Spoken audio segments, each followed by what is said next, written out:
नमस्कार, मैं रंजीत सम्राट। आप देख रहे हैं ऑन न्यूज भारत। इस वक्त हम हैं छपरा में योगी आदित्यनाथ का सभा। जोरदार ताली बजा के आप लोग स्वागत करते रहे लगातार। योगी आदित्यनाथ जिंदाबाद, जिंदाबाद जिंदाबाद। अब मैं अपने बेगूसराय के धरती से चलकर हम सबों के बीच आए भारत सरकार के माननीय मंत्री और आदरणीय गिरिराज दादा को आमंत्रित करता हूं कि आवे और हम सबों को संबोधित करें।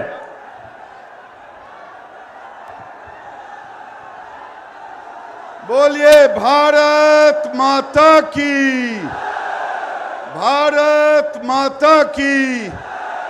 वंदे वंदे। जय श्री राम, जय जय सिया राम। हर हर महादेव। भाई जोगी जी 5 घंटों से इंतजार कर रहे थे, वैसे उत्तर प्रदेश से चलकर आकर के बिहार में दिशा दशा तय करने वाले उत्तर प्रदेश के माननीय मुख्यमंत्री अभी योगीनाथ बाबा का मैं हार्दिक अभिनंदन स्वागत करते हुए आग्रह करता हूं कि हम सबों को संबोधित करने की कृपा प्रदान करें। भारत माता की, भारत माता की, भारत माता की। वंदे वंदे वंदे। मंच पर उपस्थित केंद्रीय मंत्री और बेगूसराय से भारतीय जनता पार्टी के प्रत्याशी के रूप में जिन्होंने अभी चुनाव लड़ा है, ऐसे माननीय श्री गिरिराज सिंह जी, भारतीय जनता पार्टी के वरिष्ठ नेता, पूर्व केंद्रीय मंत्री, लोकप्रिय सांसद और भारतीय जनता पार्टी के लोकप्रिय प्रत्याशी माननीय श्री राजीव प्रताप रूडी जी, प्रदेश मंत्री श्री जगन्नाथ ठाकुर जी,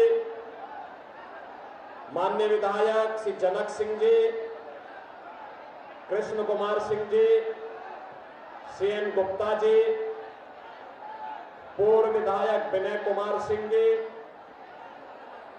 भारतीय जनता पार्टी के जिला के अध्यक्ष श्री रंजीत सिंह जी,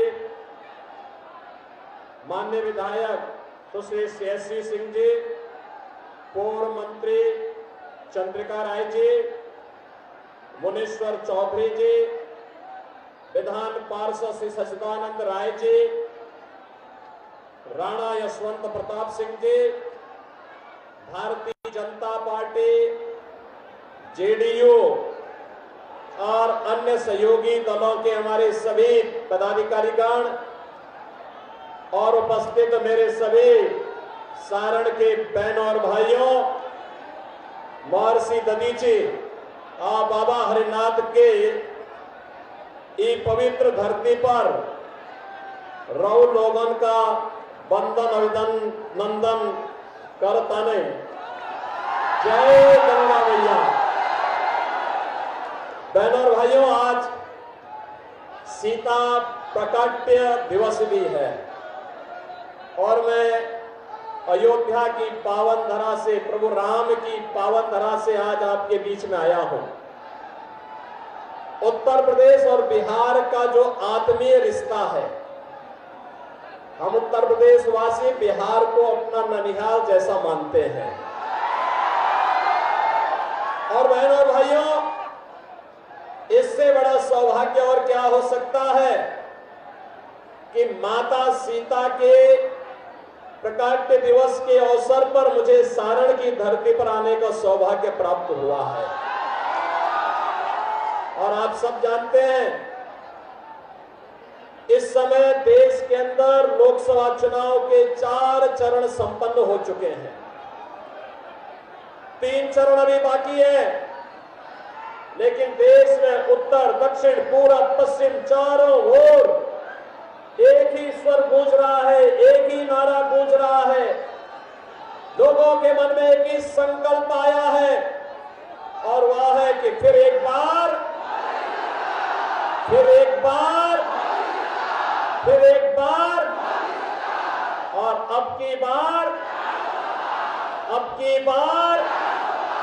बहन और भाइयों, जब 400 पार की हम बात करते हैं तो विपक्ष के लोग कहते हैं एक कांग्रेस के नेतृत्व का जो इंडी गठबंधन है वह कहता है कि कैसे, तो जनता जनार्दन के मुंह से निकलता है कि जो राम को लाए हैं,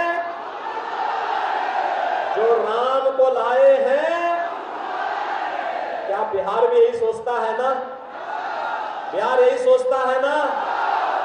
क्योंकि जब अयोध्या में रामलला के मंदिर का भव्य उद्घाटन हुआ, उससे पहले सबसे पहला उपहार अयोध्या धाम के लिए कहीं से आया था तो बिहार से आया था। बिहार की जनता जनार्दन की ओर से आया था, क्योंकि उत्सव का माहौल जैसे अयोध्या में था ऐसे ही जनकपुर में भी था, जैसे उत्तर प्रदेश में था ऐसे ही बिहार में था। क्योंकि बिहार में तो और भी उत्सव था, क्योंकि मां जानकी का मायका जो बिहार में है।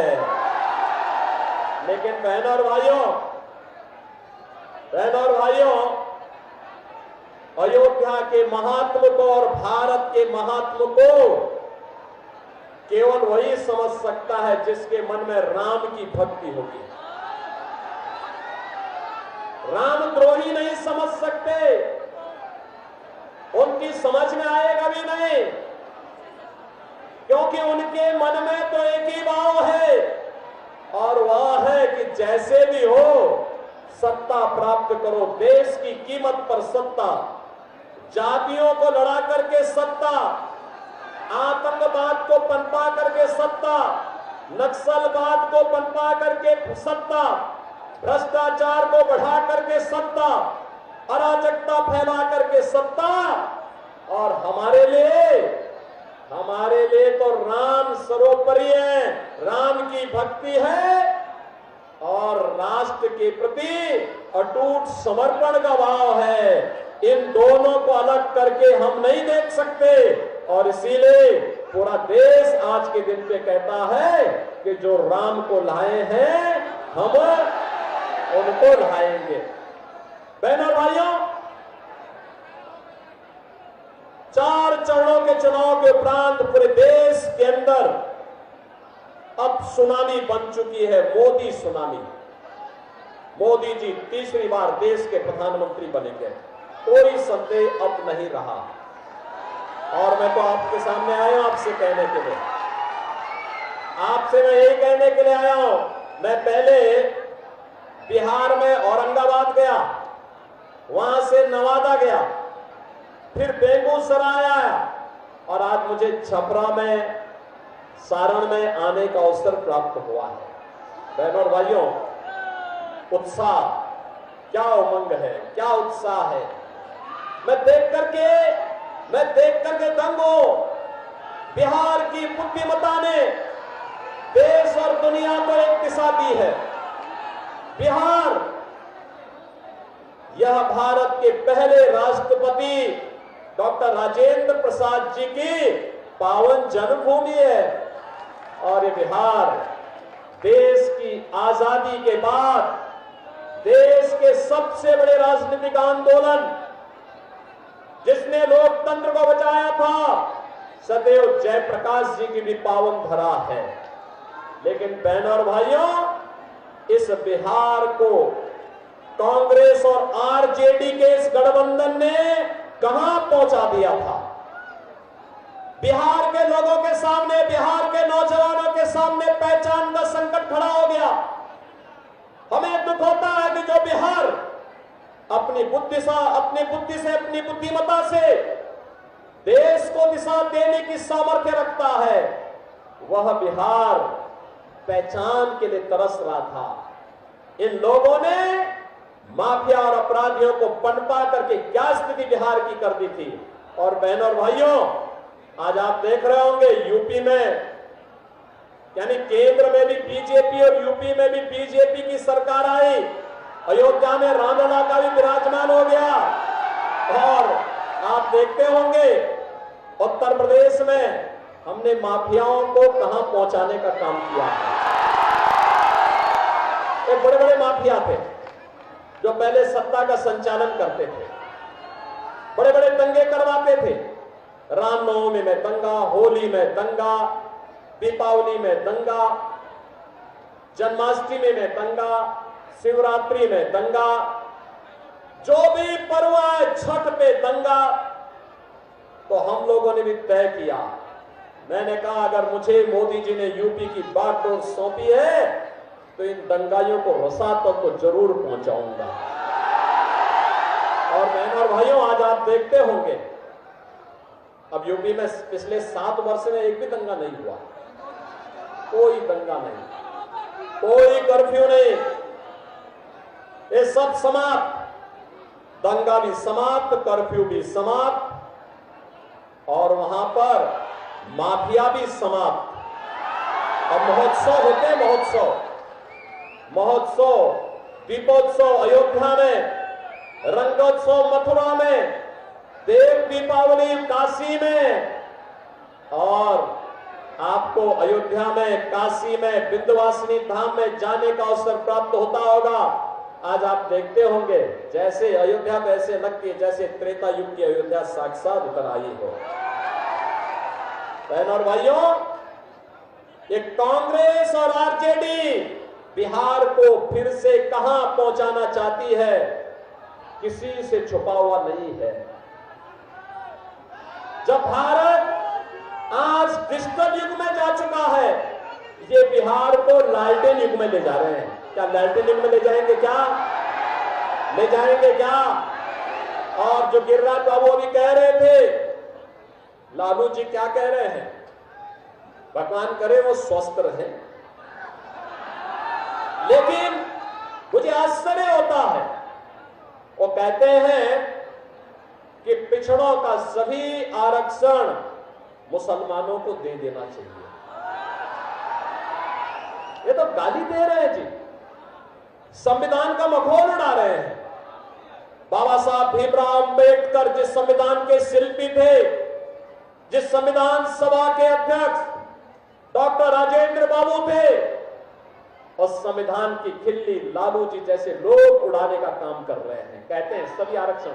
बाबा साहब भीमराव अंबेडकर ने कहा था भारत के संविधान सभा में कि धर्म के आधार पर कभी आरक्षण नहीं हो सकता, क्योंकि धर्म के आधार पर देश का विभाजन हुआ था।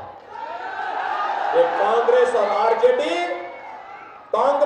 आरजेडी या धर्म के आधार पर आरक्षण की घोषणा करके देश के विभाजन के आधार रखना चाहते हैं। क्या आप इसको स्वीकार करेंगे क्या? और दूसरी खतरनाक चाल इनके द्वारा क्या चली जा रही है, वह चली जा रही है, देखो गरीबी तो कांग्रेस ये लोग हटा नहीं पाए। कांग्रेस गरीबी हटाने का मॉडल देखना हो तो मोदी मॉडल देखो। बहनों और भाइयों, 80 करोड़ लोग फ्री में राशन की सुविधा का लाभ प्राप्त कर रहे हैं देश में, 4 वर्ष से लगातार कर रहे हैं। और कांग्रेस और आरजेडी के समय में गरीब भूख से मरता था, तवा के भाव में दम तोड़ता था। आज 80 करोड़ लोग फ्री में राशन, 60 करोड़ लोग आयुष्मान भारत की कार्ड की सुविधा, 12 करोड़ अन्नदाता किसानों को किसान सम्मान निधि, 12 करोड़ घरों में शौचालय का निर्माण, 10 करोड़ घरों में उज्ज्वला योजना का कनेक्शन, और 4 करोड़ लोगों को प्रधानमंत्री आवास मिल गया है।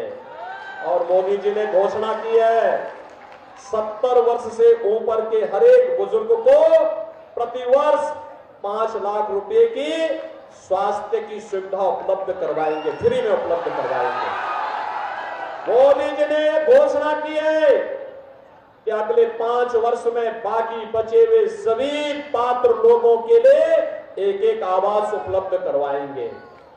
मोदी जी ने घोषणा की है कि हम आने वाले समय में फ्री बिजली उपलब्ध करवाने के लिए हर घर पे सोलर पैनल लगाएंगे, और उस पैनल से आप बिजली से पैसा भी कमाएंगे और फ्री बिजली भी प्राप्त होगी।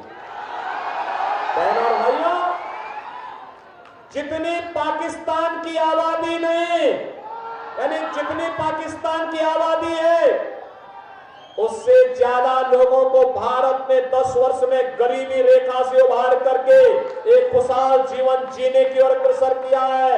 ये जो पाकिस्तान का राग अलापने वाले लोग हैं ना, उन लोगों से बोलिए कि भाई अगर पाकिस्तान से इतनी ही स्नेह है, इतना ही प्यार है, तो भारत पे बोझा मत बनो, पाकिस्तान जाओ। इनको भी गली मोहल्लों में जाकर के कटोरा लेकर के भीख मांगना पड़ेगा। देख रहे हो 1 किलो गेहूं के लिए वहां क्या छीना झपटी हो रही है। ये तो पाकिस्तान के हाल है। और बहनों और भाइयों, भारत है अपने लोगों को सब सुविधाएं उपलब्ध करा रहा है। ये मोदी जी का मॉडल है। लेकिन इनका मॉडल क्या है? इनका मॉडल क्या है? कांग्रेस क्या कहती है? कहती एक झटके में गरीबी हटाएंगे। कैसे हटाएंगे?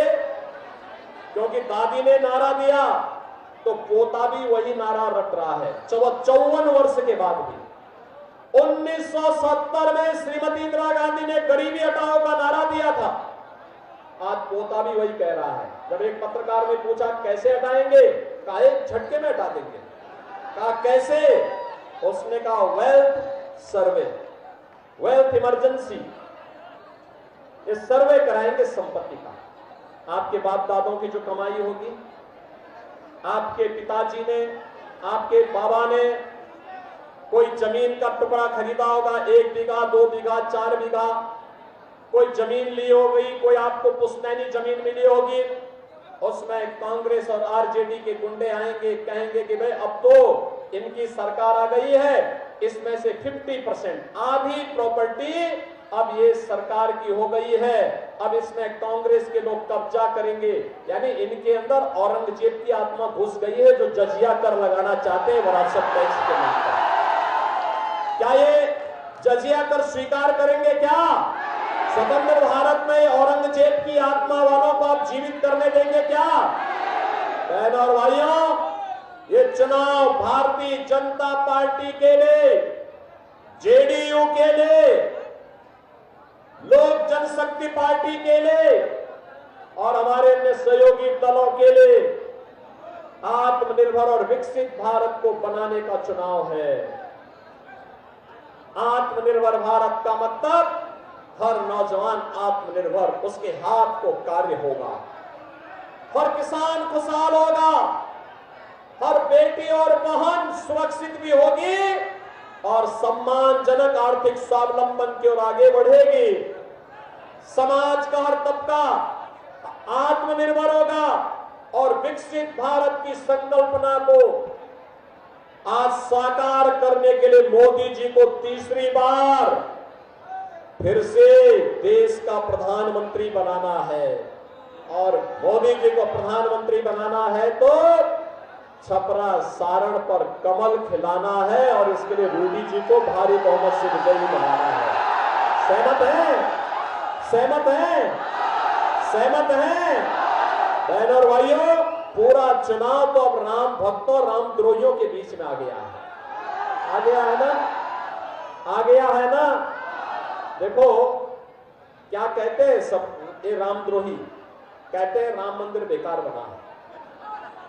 कांग्रेस के एक बुद्धिदाता है, कहते हैं राम मंदिर भारत में बनना ही नहीं चाहिए था। तो हमने कहा कहां बनना चाहिए था? कहना था भारत में नहीं बनना चाहिए था। अरे हमने कहा बताओ तो, राम मंदिर अयोध्या में भारत के अंदर नहीं बनता तो कहां बनता? कहता इससे भारत की इमेज खराब हुई है। वाह, हम अपने मुक्तिदाता का, अपने ईश्वर का, अपने इष्ट का मंदिर बनाए, उनकी जन्मभूमि पर बनाए। ये भी कांग्रेस के लोगों को बुरा लगता है, आरजेडी वालों को बुरा लगता है। बहनों और भाइयों, ये देश के लिए स्वयं समस्या है। ये कांग्रेस भी और आरजेडी भी देश के लिए एक समस्या बन चुकी है और इस समस्या से जितनी जल्दी बिहार मुक्ति पा ले, देखो यूपी ने तो उस समस्या का समाधान कर दिया है। आपने देखा होगा कांग्रेस के वहां मात्र 2 सदस्य हैं विधानसभा में और लोकसभा में पिछली बार 1 था, इस बार वह भी नहीं रहेगा। लेकिन मैं आपसे कहने के लिए आया हूं, लालू जी के ही शागिर्द उत्तर प्रदेश में भी हैं और उन लोगों को हम लोगों ने एकदम सही जगह पे बिठाया हुआ है कि भाई देखो, बहुत बोलना नहीं है, बहुत करना नहीं है, हलचल बहुत नहीं होनी है, क्योंकि जिन माफियाओं को पहले शागिर्द बनाते थे अब वे जन्नत के नहीं जहन्नुम के अधिकारी बन चुके, जा चुके हैं। अब उनके लिए कोई जगह नहीं बची है, इसलिए अब बहुत ज्यादा उछल कूद करने की आवश्यकता नहीं है। अब तो राम भक्तों, राष्ट्र भक्तों की बारी है और विकसित भारत निर्माण के लिए हम सबको मिलकर के कार्य करना है। आप सभी बिहारवासी भी सहमत है ना? सारण और छपरा वासी भी सहमत है ना? नए भारत का नया बिहार बनाना है ना? तो इसके लिए एक सीट जीतना होगा और इसके लिए छपरा और सारण लोकसभा सीट पर राजीव प्रताप रूडी जी को चुनाव विजयी बना के भेजना होगा। बना के भेजेंगे, घर घर जाएंगे, एक एक वोट को मतदान केंद्र पे लेके जाएंगे, किसी के बहकावे में तो नहीं आएंगे और सबको बोलेंगे ना कि जो राम को लाए हैं, जो राम को लाए हैं। बहनों और भाइयों, आप सब ने जो उत्साह दिखाया, भारत से जुड़ी हर खबरों को देखने के लिए ऑन न्यूज भारत के पेज को करें like, share and subscribe. On news भारत.com